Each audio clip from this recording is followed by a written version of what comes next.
میں جب آخری دفعہ اس سے ملا جنرل باجوہ سے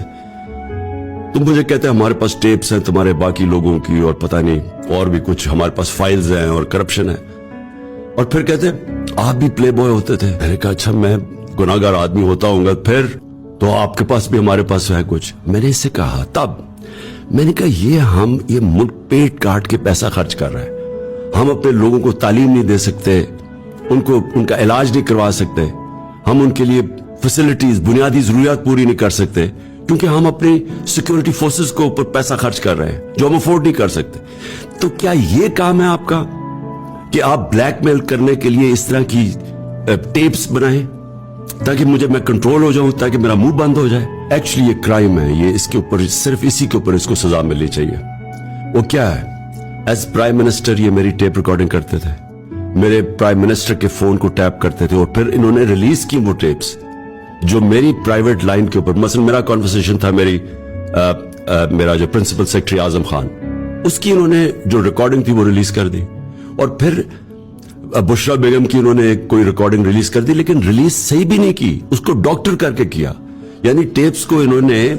ایڈٹ کر کے اور زیادہ سنسنی خیز بنا کے انہوں نے ریلیز کر دی۔ یہ ملک کا آرمی چیف کر رہا تھا۔ اب یہ سوچ لیں جس کے نیچے پاکستان کی پریمیئر انویسٹیگیٹو ایجنسیز ہیں جن کا کام ہے ملک کو بیرونی خطروں سے بچانا، وہ کیا کر رہے تھے؟ پرائم منسٹر کو بلیک میل کرنے کے لیے اس کی ٹیپس بنا رہے تھے، اور یہ کس لیے بنا رہے تھے؟ یعنی میں کوئی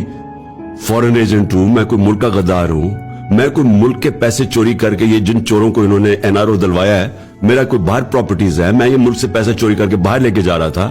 میں تو واحد پولیٹیشین ہوں جس نے باہر کما کے سب کچھ پاکستان لے آیا ہوں، میرا تو کوئی ہے ہی نہیں۔ تو مجھے اس طرح ٹریٹ کر رہے تھے، کس لیے کر رہے تھے؟ اس سے یہ چیز سامنے آتی ہے کہ نیشنل انٹرسٹ نہیں تھا،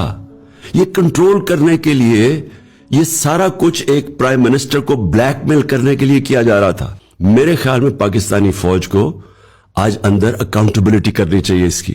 کیونکہ اس میں فاصلے عوام میں اور ہماری فوج میں بڑھتے جا رہے ہیں۔ بجائے ہمیں ڈنڈے مار کے اور ہمارے اوپر غداری کے کیسز کر کے اور ہمیں جیلوں میں ڈال کے اور ننگا کر کے ٹارچر کرنے کے، یہ انٹروسپیکشن کی ضرورت ہے،